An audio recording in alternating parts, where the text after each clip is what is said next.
Voilà, Jess Kassa, le bon. Il est cadre de LGD, parti d'Augustin Matata Pogno. Avec lui, on va analyser la thématique sous les processus électoraux.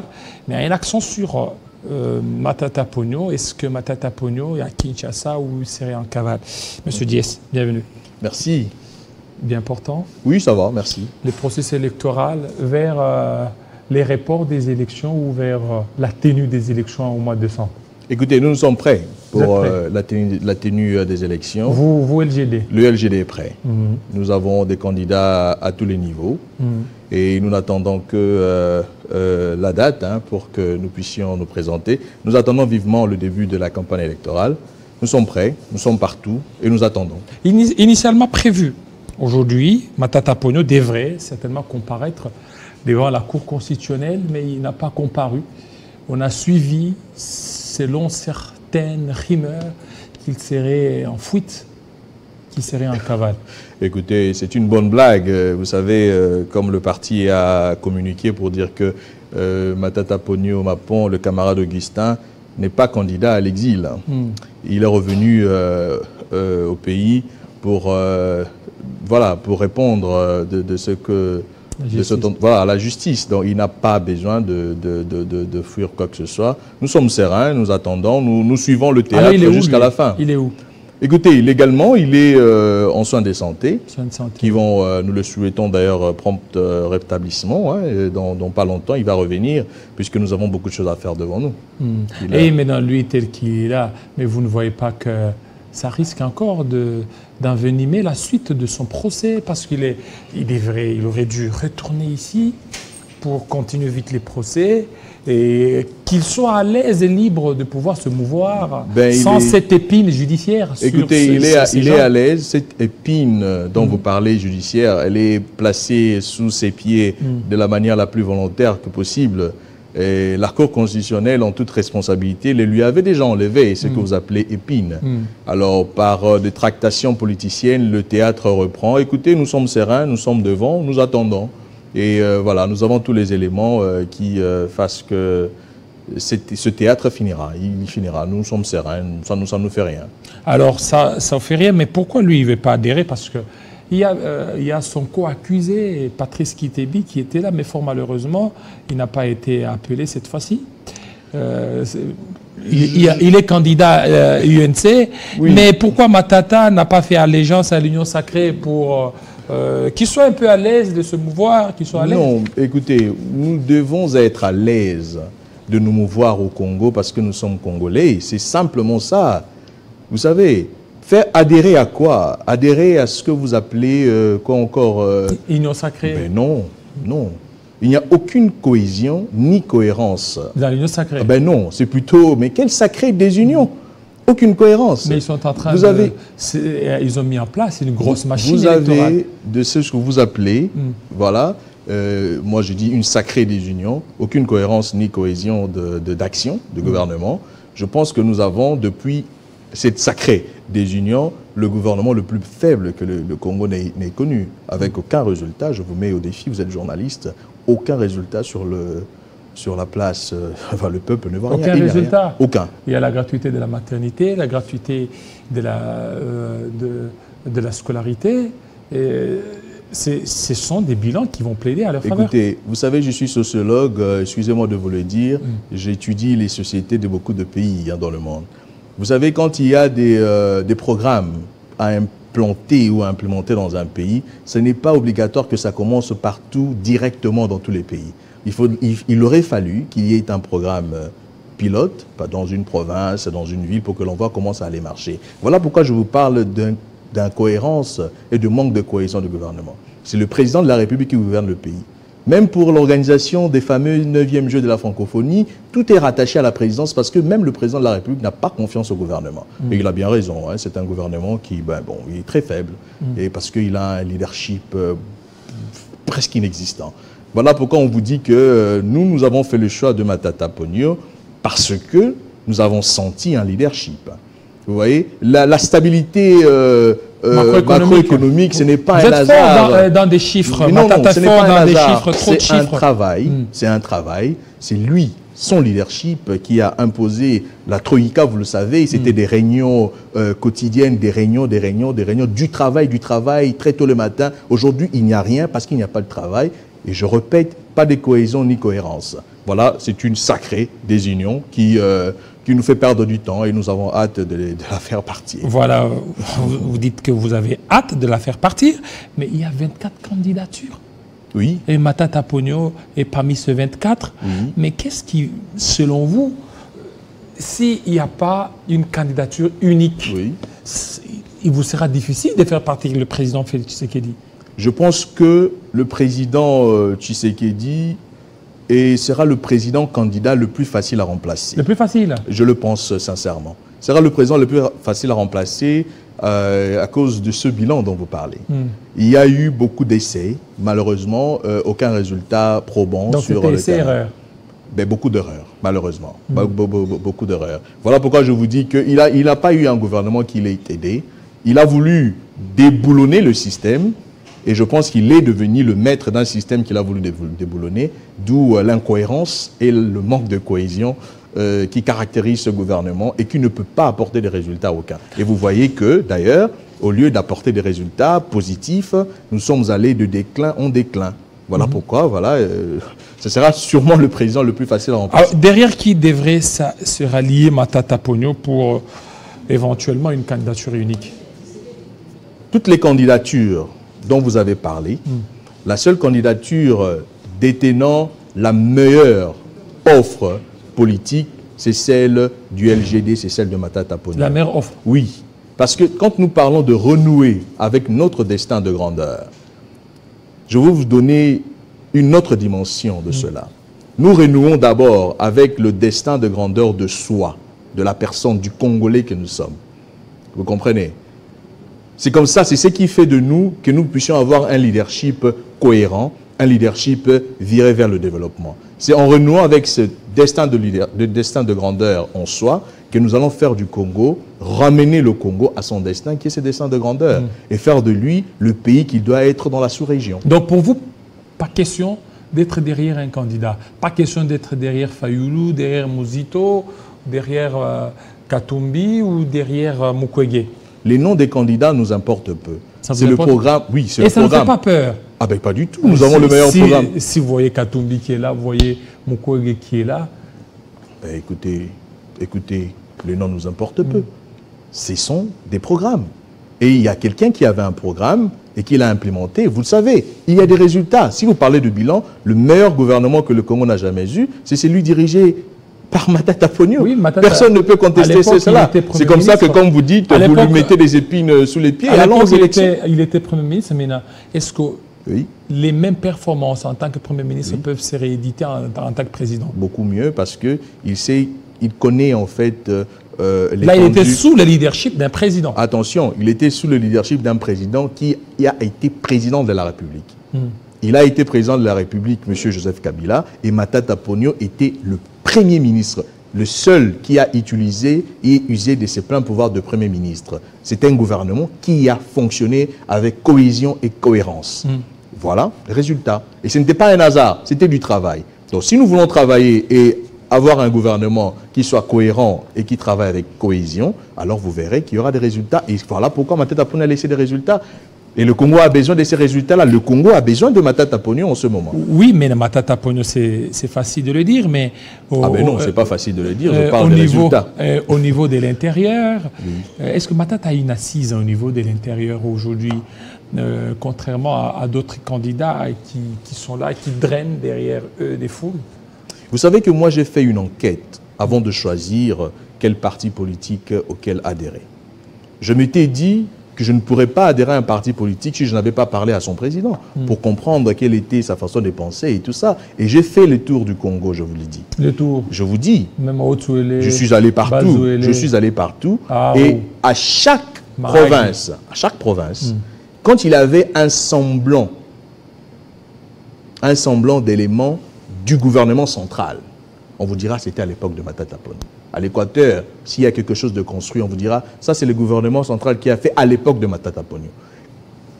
Partout, Et vous le savez, il faut. Mais moi, j'ai fait cette enquête-là. C'est comme ça que j'ai choisi de cheminer avec Matata Ponyo. C'est la personne la mieux à même de conduire le pays à relever les défis que nous. Alors, s'il faut revenir au procès Boukangalonzo tel qu'il est là. Laissez-moi vous donner un petit conseil. Vous prenez un petit conseil. Si vous n'avez rien reçu pour nous faire un procès éternel de ce Boukangalonzo, ne le dites pas. Parlons programme. Ce serait mieux. Donc, pourquoi? Parce que ça vous gêne, hein? Pas du tout. Au contraire. Au contraire. On veut nous imposer un sujet qui n'en est pas un. On veut vous embrouiller dans votre On nous campagne. impose un sujet. Nous vous présentons un programme. Parce que vous savez, dans les programmes, il y a le quoi, le que faire, et il y a le comment faire. Nous avons le que faire et le comment faire. Tout le monde peut avoir le que faire. Vous pouvez copier des programmes des pays étrangers et avec éloquence les présenter. Mais nous avons et le que faire et le comment faire. Nous savons comment implémenter le programme que nous avons présenté de renouer avec notre destin de grandeur. Donc, le procès pour vous, c'est comme du piment. Vous l'avez dit comme un prophète dès les débuts, c'est une épine que vous nous avez mise au pied. Ben écoutez, nous allons marcher. Ben, voilà. Nous allons marcher sur les épines. Ils nous ont mis sous le pied, nous allons marcher sur les épines jusqu'à la victoire. Jusqu'à la victoire, voilà. Mais vous risquez certainement peut-être de vous fracasser la jambe. Parce que lorsque vous êtes sur les épines, ce n'est pas rassurant. Jambes fracassées, des petites plaies aux pieds, nous irons tout petit à petit vers la victoire. Et dès que nous y serons, nous allons faire travailler la tête et nous serons tous les 5 heures. Voilà, alors il y a des tractations. Il y a des tractations qui seraient en cours. On attend parce qu'il y a des histoires qui sont en train de se tramer ça et là, avec la SADC qui est là. Aujourd'hui, si on dit qu'il y a une possibilité d'organiser les élections, quelle serait la position de LGD? L'impossibilité d'organiser les élections... Compte tenu de certaines contraintes techniques, par exemple. Écoutez, les contraintes techniques, ce n'est pas au gouvernement de les dire, c'est à la CENI de les dire. Et la CENI l'a dit. Mais c'est la CENI qui écoutez, la CENI n'arrête de nous confirmer la tenue des élections. Nous n'allons pas spéculer. Comme nous vous disons, nous sommes prêts. Nous sommes prêts pour les élections. La CENI nous a, tout ce que la CENI nous a demandé, nous l'avons fait. Et nous attendons. Mais les contraintes techniques, au cas où elles parvenaient à être relevées. Écoutez, nous sommes prêts pour les élections, nous n'allons pas spéculer. Donc pour vous, la CENI doit organiser les élections parce que, écoutez, le pays ne peut pas être suspendu chaque fois à des tractations politiciennes et à des combines derrière les organisations régionales et internationales. Nous devons être... Voilà pourquoi je vous ai parlé de renouer avec le destin de grandeur de soi. Nous devons être grands en soi.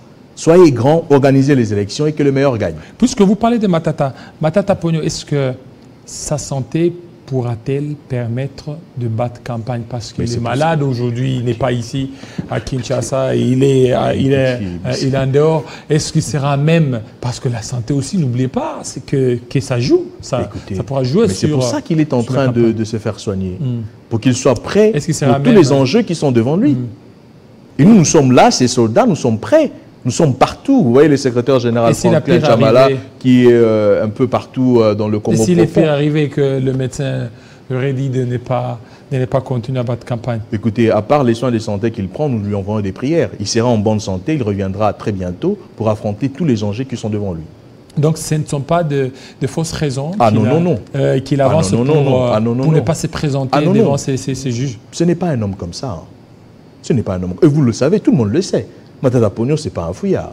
Il est revenu pour se mettre devant cette justice, qu'il a d'ailleurs déjà tablé sur ces cas-là. Nous sommes ici, comme je vous ai dit, dans ces théâtres. Voilà, nous jouons le jeu, nous avançons. Il n'est pas parti furtivement? Non, pas du tout. Il est parti par voie normale?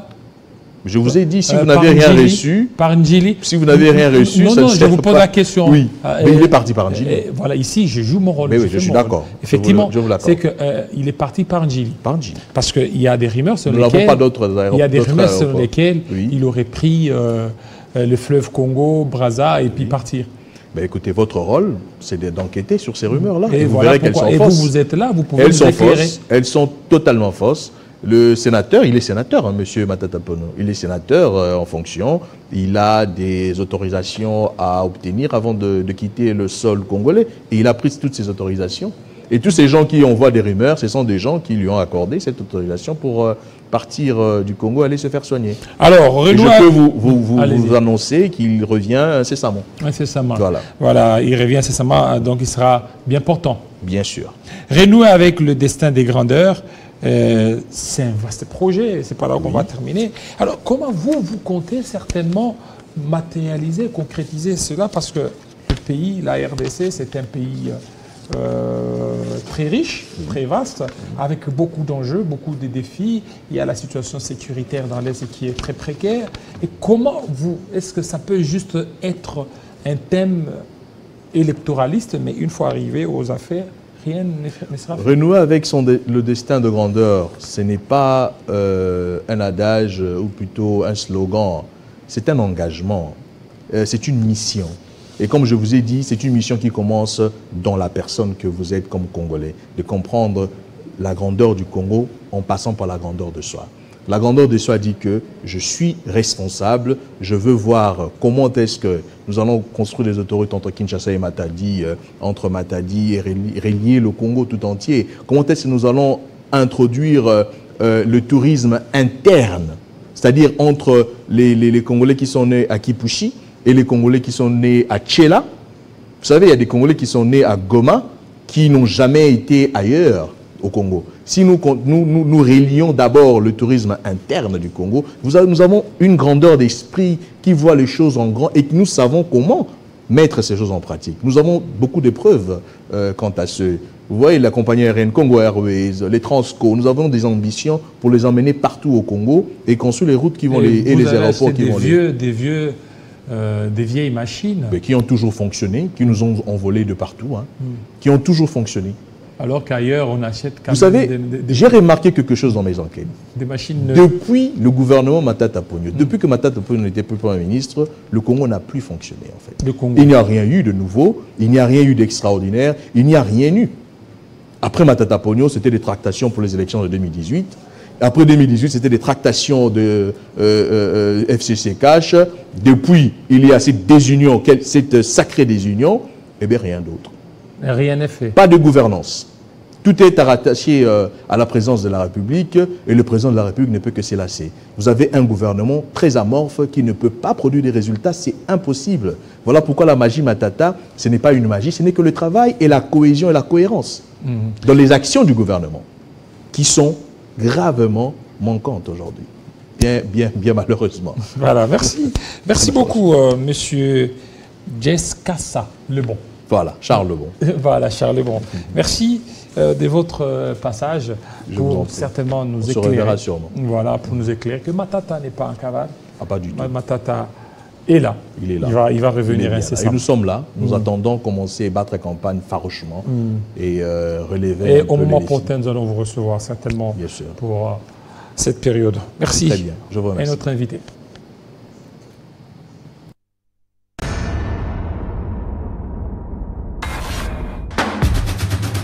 Joseph Kabila. Joseph Kabila, c'est un homme humble, un homme simple, un homme qui est au service de son pays, mais surtout un homme de conviction. Voilà, Joseph Kabila.